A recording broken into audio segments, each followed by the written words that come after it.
जैसे बाकी के मिनरल ग्रुप हमने देखे उसमें ही काली और नाइट्रम में मैंने ये फ़र्क बताया था कि काली हमेशा ऑप्टिमिस्टिक रहते हैं, नाइट्रम हमेशा पेसिमिस्टिक रहते हैं, ये डिफरेंस है इसमें। और ऑरम जो है ये मेटल ग्रुप में आता है, तो ये डिफरेंस है। मेटल ग्रुप की क्वालिटीज़ अलग है, मिनरल ग्रुप की अलग है। मिनरल ग्रुप की नीड क्या होती है? दे वांट रिलेशनशिप, हमेशा उनको रिलेशनशिप चाहिए, फिर वो रिलेशनशिप में हार्मनी चाहिए, एंड हार्मनी के बाद वो उस रिलेशन के ऊपर डिपेंड हो जाता है। यही थी इनकी भी है, काली का भी वैसा ही है। नाइट्रम में सिर्फ 1-to-1 रिलेशन थी, काली में फैमिली ओरिएंटेड है, तो ओनली रिलेटेड टू फैमिली। वही ऑरम क्या था? सोसाइटी, और बड़ा सर्कल है उनका, तो ये इनमें डिफरेंस है। तो काली क्या है? Kali is potassium obtain from wood ashes और वेजिटेबल मैटर बर्न करने के बाद जो मिलता है उसमें पोटेशियम हमको मिलता है। पोटेशियम की क्वालिटी होती है कि उसको एफिनिटी टूवर्ड्स वाटर रहती है, तो इसलिए काली में हमेशा एडिमा भी देखा जाता है, जो उसका मेन कीवर्ड है अपल आइलिड्स पे वगैरह एंड एंकल्स पे।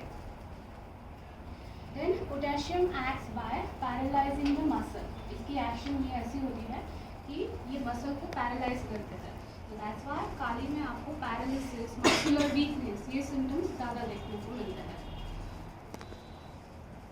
And mostly it's related to paralysing the muscle and use in, mostly kali हम ज़्यादातर यूज़ करते हैं जिसमें जिन केसेस में वीकनेस ज़्यादा हो, तो weakness, exhaustion, and weakness and exhaustion related to any particular disease after, जैसे टाइफॉइड के बाद वीकनेस आ गया, तो ऐसे any condition related to disease after उसके बाद वीकनेस, एग्जॉशन आता है, उस केसेस में हम काली यूज़ कर सकते हैं।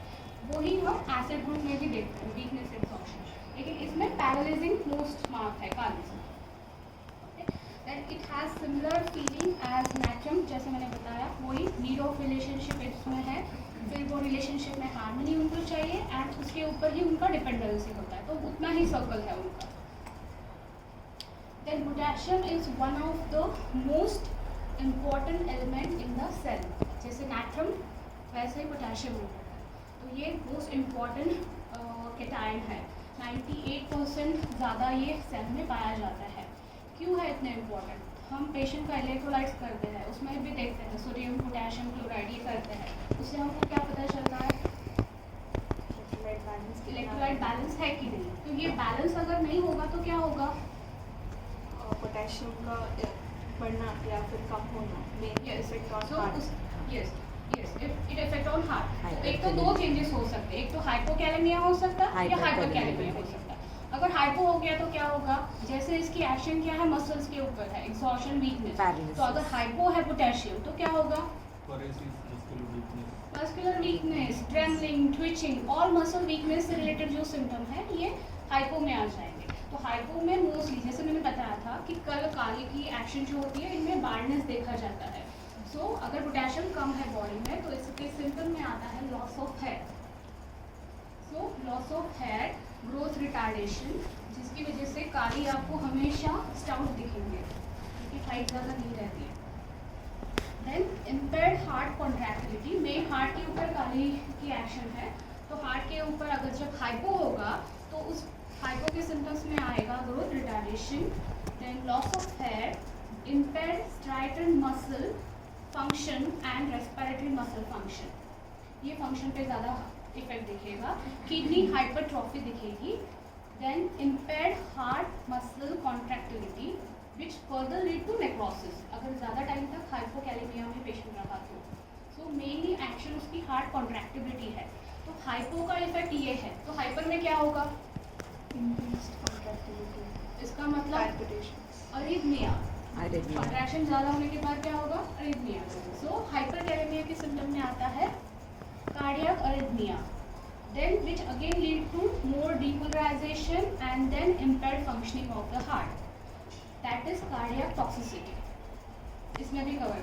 तो हाइपर के सिम्टम में cardiac toxicity, cardiac arrhythmia, depolarization and flaccid paralysis and hypoventilation, ये हाइपर के सिम्टम्स हैं। तो क्या पोटेशियम ज़्यादा होने के बाद क्या होगा? पोटेशियम कम होने के बाद क्या होगा? मेनली ये जो इंट्रासेलुलर कैटायन है तो ये इसका इन्फ्लुएंस सबसे ज़्यादा न्यूरोमस्कुलर फंक्शन पे होता है, तो दैट्स वाई नर्व्स, मसल ज़्यादा इसमें इन्वॉल्व है और उससे ही रिलेटेड सिम्टम इसमें ज़्यादा इन्वॉल्व है। न्यूरोमस्कुलर फंक्शन जो है वो जल्दी अफेक्ट हो जाता है। And then potassium ion significance जो है इसमें production of bio electric current, तो वो प्लस माइनस की वजह से, कैटायन की वजह से, इसका रिलेशन उसकी वजह से भी न्यूरोमस्कुलर फंक्शन अगेन अफेक्ट होता है। देन टेम्परामेंट, ये फ्लेगमेटिक टेम्परामेंट होता है, जैसे मैंने आपको बताया कि ये हैवी, स्टाउट, रोबस्ट होता है। तो फ्लेगमेटिक में ग्लैंडुलर अफेक्शन ये सब उसमें कवर होता है। एंड काली फॉस जो है वो सिर्फ क्लोराटिक में आता है। एंड डायथिसिस, इसकी एक्शन ज़्यादातर मसल्स, बोन्स पे है, so rheumatic and gouty diathesis ये कवर करता है। तो all complaints related to joints, muscles, nerves, ये सब इसमें आ जाता है।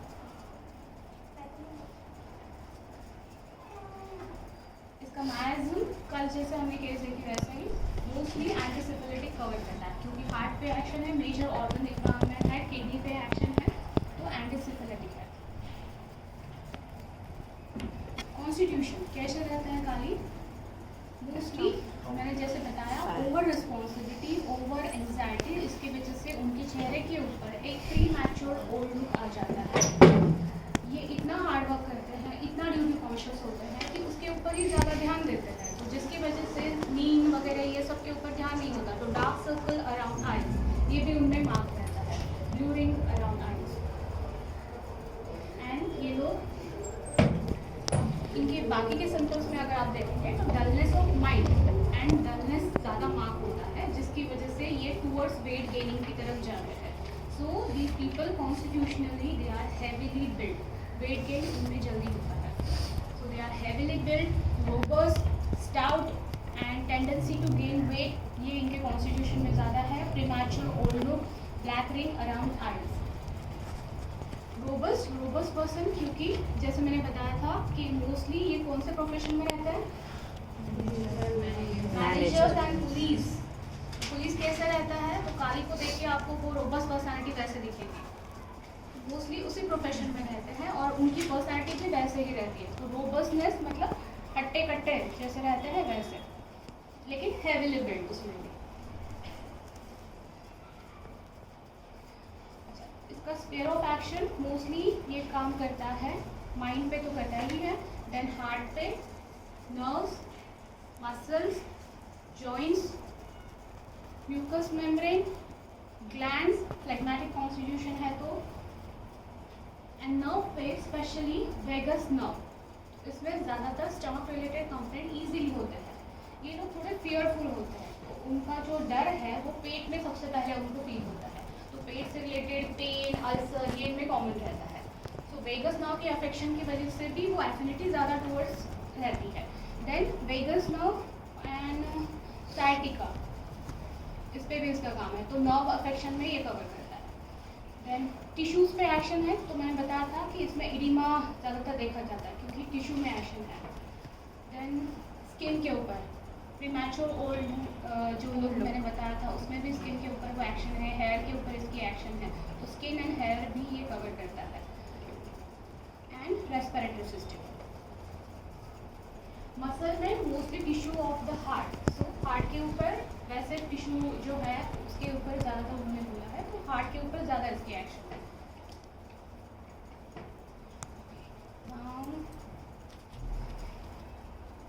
इनके डिस्चार्जेस कैसे रहते हैं? इनके डिस्चार्जेस कोपियस रहते हैं, तो हिमोरेजिक में भी ये दे सकता है, कोपियस मेंसेस भी रहते हैं इनमें। तो haemorrhages and copious discharges usually thick yellow to yellowish green, ये ज़्यादातर मार्क कलर रहता है इनमें, जो हम काली बीच में देखते हैं, येलोइश टफ डिस्चार्जेस वैसे, एंड यूजुअली थिक रहते हैं डिस्चार्जेस। देन पेन, नर्व पे एक्शन है तो उसकी पेन कैसे रहेगी? स्टिचिंग टाइप ऑफ पेन, चुभने जैसी पेन होती है, स्टिचिंग टाइप ऑफ पेन इस पर रहती है। स्टिचिंग रहती है, sometimes sharp and drawing.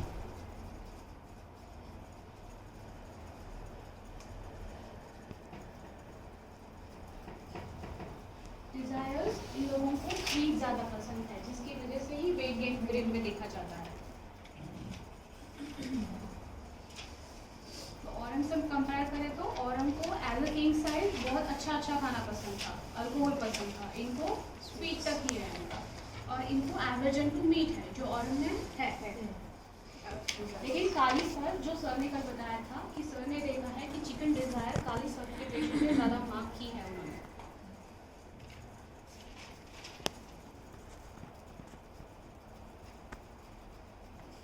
Modalities काली काप की जैसे आपको पता है 2 to 4, वैसे ही इनको ज़्यादातर 3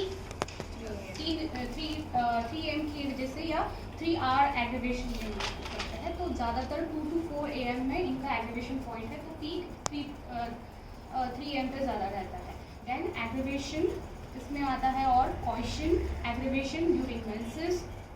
ये पेशेंट मस्कुलर अफेक्शन है, वीकनेस ज़्यादा है, तो इन लोगों को इसकी वजह से कोई भी एक्टिविटी करने के बाद क्या होगा, एग्रीवेशन ही होगा। So coition aggravation, menses aggravation, but better by movement, better by leaning forward.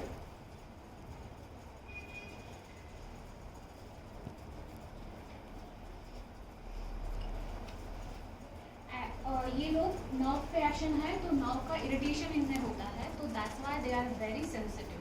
तो सेंसिटिविटी में टच, नॉइज, इससे वो बहुत ज़्यादा सेंसिटिव रहते हैं, तो दैट्स व्हाई एग्रीवेशन टच भी इसमें मार्क है। Aggravation thinking of complain, aggravation cold draft, mostly ये चिली है except kali sulph, and aggravation exertion.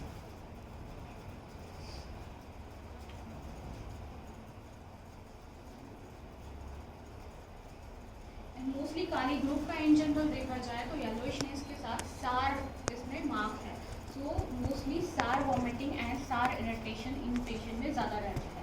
Vagus के ऊपर इन्फेक्शन होने के बाद स्टमक कंप्लेंट एंड उससे रिलेटेड एसिडिटी की complaint, that's why sour irritation and sour vomiting. And पेट के ऊपर एक्शन होने की वजह से all gone sensation, but which is not relieve by eating.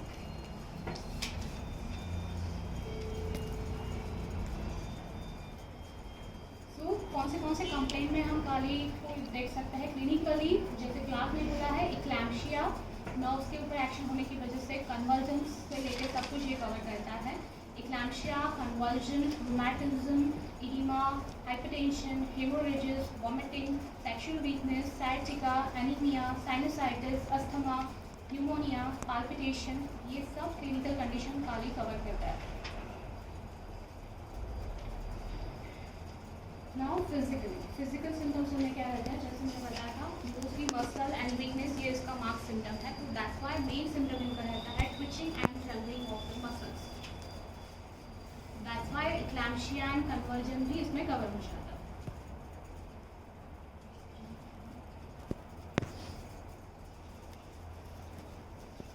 Nerves के ऊपर एक्शन होने की वजह से ये पेशेंट में ज़्यादातर इरिटेशन ऑफ नर्व्स देखा जाता है, एंड जिसकी वजह से stitching pain, cutting pain, chewing, neuralgic pain, ये ज़्यादा मार्क है। सोसाइटी का भी इसमें आ जाता है न्यूरालजिक पेन।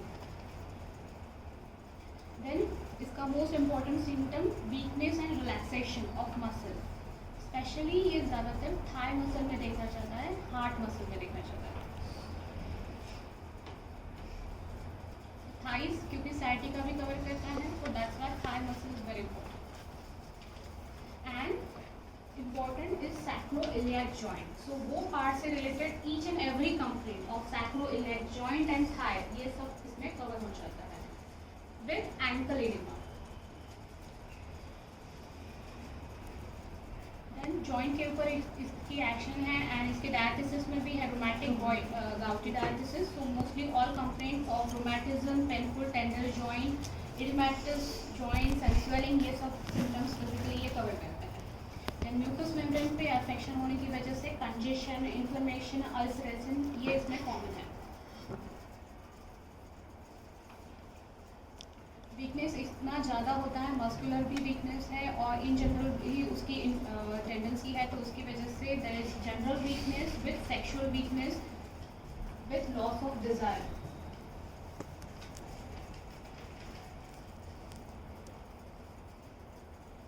देन इडिमा मैंने बताया था, फिजिकल जनरल में इसके edema is very common.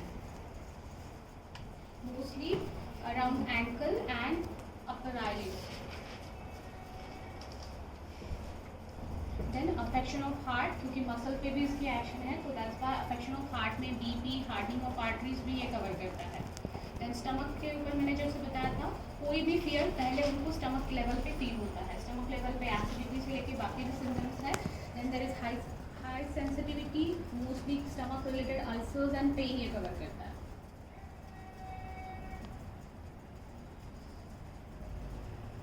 Anxiety का के साथ बैकएक में भी ये है, जिसमें aggravation by pressure, aggravation during menses.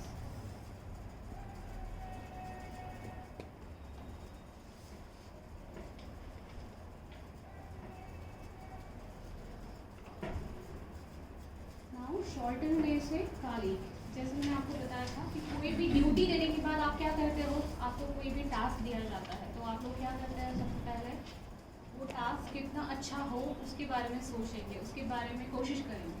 तो जैसे ही आप वो टास्क के बारे में ज़्यादा इन्वॉल्व होकर ड्यूटी कॉन्शियसली उसको करेंगे, तो जाके आप मैनेजर लेवल की पोजीशन पे मतलब आपको मिल सकती है. तो ये काली उसी फेज में है. उनको इतना वो ड्यूटी से रिलेटेड और टास्क से रिलेटेड रहते हैं, इतना रिस्पॉन्सिबिलिटी लेते हैं, अच्छे से काम करते हैं कि वो उस लेवल तक जाके पहुँचते हैं. तो मैनेजर लेवल तक पहुँचना एंड पहुँचने के लिए जो है हार्डवर्क करना, ये सब काली में आता है. तो ये ज़्यादातर कौन से इसमें एज में होगा, यंग एज में होगा. वही औरम ये सब कर चुका है, टॉप पोजीशन पे पहुंच गया है, ये इसमें डिफरेंस है. और वो उनकी ओल्ड एज में रहते हैं मोस्टली. औरम किंग है, उन्होंने सब कुछ ये देख लिया है कि कैसे स्पीड में कैसे ग्रोथ करते हैं, ग्रोथ तक सक्सेस तक वो पहुंच चुके हैं. औरम अभी उस फ्लो में है, वो सक्सेस मतलब टच करने की पोजीशन में है, उसी लाइन में है. तो ये डिफरेंस है, ये काली का डिफरेंस है. तो काली उस स्टेज में जा रहा है, ऑन द वे है, और औरम पहुंच चुका है उस लेवल पे, टॉप पोजीशन पे. ये इन दोनों में डिफरेंस है. तो इसके लिए ये क्या करेंगे, तो काली जो शॉर्टन ने ये डिस्क्राइब किया है कि they are very duty conscious.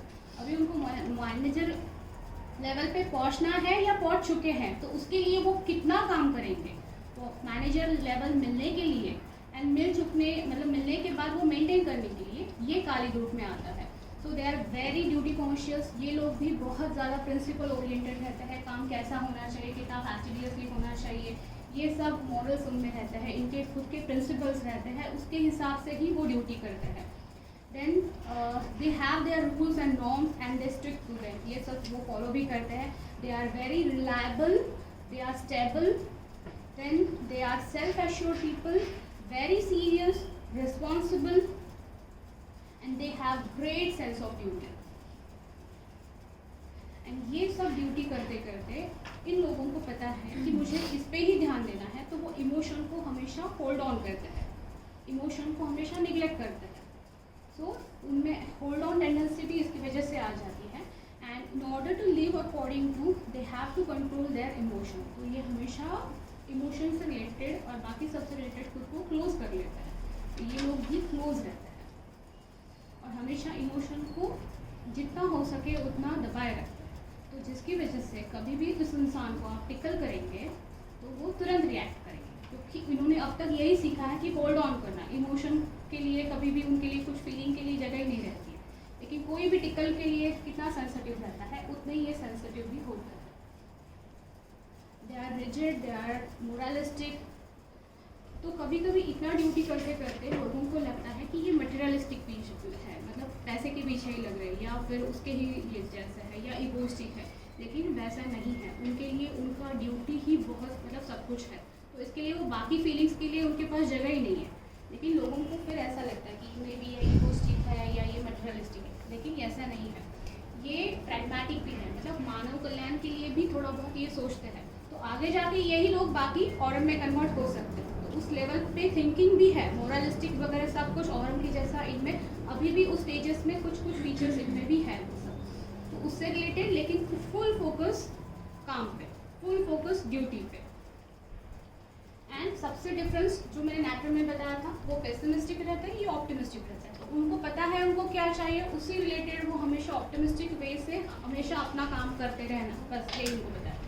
And they achieve what they want. इतना हार्ड वर्क करेंगे, जो उनको चाहिए वो पाके ही रखेंगे. तो ड्यूटी करना, रिस्पॉन्सिबिलिटी लेना एंड उतना हार्ड वर्क करना एंड वो चीज़ें अचीव करना, ये कालीज में है. Then they are very task oriented and they are the builders of society. Society के लिए ये ही लोग जब मैनेजर लेवल पे अच्छी पोजीशन पे जाएंगे तो सोसाइटी भी अपने आप बिल्ड हो जाएंगे. तो यही लोग आगे जाके सोसाइटी के बारे में भी, सोसाइटी बिल्डअप के बारे में सोचते हैं. इसलिए मैंने बोला कि बाद में सोसाइटी के बारे में जब ये सोचेंगे तो ये औरों में कन्वर्ट होगा. देन दे आर, सिर्फ इनका प्रॉब्लम ये है कि अभी जो लेवल पे है फैमिली ओरिएंटेड ज़्यादा है, फैमिली तक ही उनका सर्कल ज़्यादा मेंटेन है, उसके ऊपर ध्यान देना, उनकी सब नीड्स फुलफिल करना, उनके ऊपर उनका मतलब टेंशन लेना, उनकी एंग्जाइटी, ये सब उनमें रहती है. तो एंग्जाइटी भी इनमें बहुत माफ रहती है. Anxiety about future, then anxiety about disease, ये सब ड्यूटी प्रिंसिपल की वजह से ये लोग उतने ही हेल्थ कॉन्शियस भी होते हैं, उतना ही फोकस रहता है. जैसे कल केस में बताया था, अपीयरेंस से लेके सब में उनका नीटनेस, फैस्टिडियसनेस, ये सब भी होता है. क्योंकि हर चीज़ों में प्रिंसिपल, नॉर्म्स, ये सब रूल्स ये इनके पहले से ही होता है. देन फियर, इनमें भी एक फियर होता है. फियर क्या है? तो फियर रात में इनको अकेले में डर लगता है. Fear go to bed at night, fear of crowd, fear of bad news and fear of being alone. तो यही नैट्रम की जगह पे ये 1-to-1 रिलेशन रखेंगे नैट्रम, वही काली पूरी फैमिली को साथ में रखेंगे क्योंकि डर नहीं लगेगा. तो इसलिए भी उनका फैमिली अटैचमेंट है. उनको एट अ टाइम पे पूरे फैमिली मेम्बर्स चाहिए, इतना डर है, क्योंकि ये फियरफुल भी होते हैं. तो इसके लिए भी उनको डिज़ायर कंपनी है, लेकिन सिर्फ फैमिली की, उसके अलावा नहीं.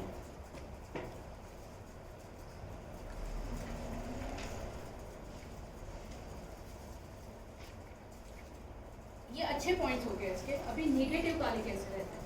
नेगेटिव में ये लोग क्वारलसम भी होते हैं, जैसे नेक्स्ट फॉर्म का ये लोग भी झगड़ा कर सकते हैं क्योंकि उनको प्रिंसिपल, मोरल उससे ही चलना है. उससे कुछ भी अलग हो जाए तो ये झगड़ा भी कर सकते हैं. ये लोग इम्पल्सिव भी हो सकते हैं, उस झगड़े में, उस एंगर में इम्पल्सिव भी हो सकते हैं कि कुछ वॉयलेंट एक्शन भी ले.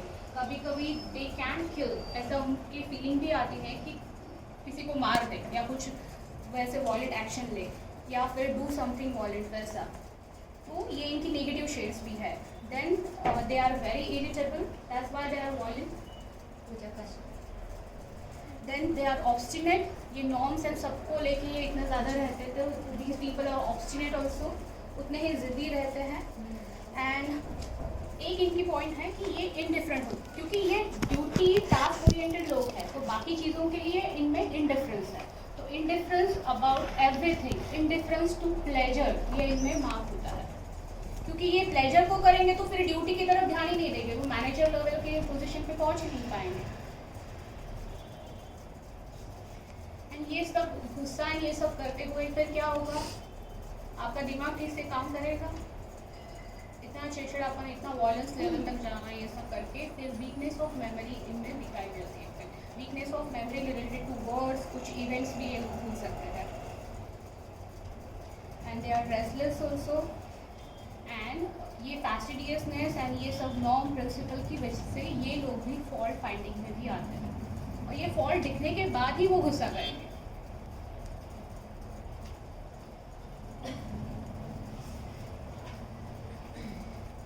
एंड इसमें काली में और एक इसका सिम्टम है इम्पॉर्टेंट, स्लीपिंग टेंडेंसी. तो माइंड लेवल पे भी डलनेस दिखाई देता है, फिजिकल लेवल पे भी डलनेस दिखाई देता है. So they are always dull and sleepy, dullness of mind, indolence, और ऊपर से वेट गेन वगैरह होने की वजह से भी और ज़्यादा आएगा वो.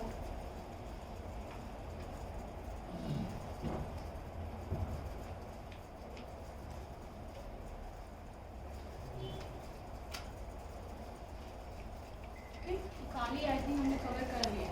अभी आपने अगर किया है फॉलो ऑरम का और इसका, तो और कंपैरिजन में क्या लग रहा है? What will be the difference Aurum में और काली में?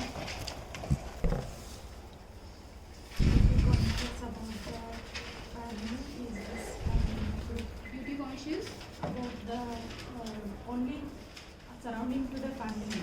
They will be people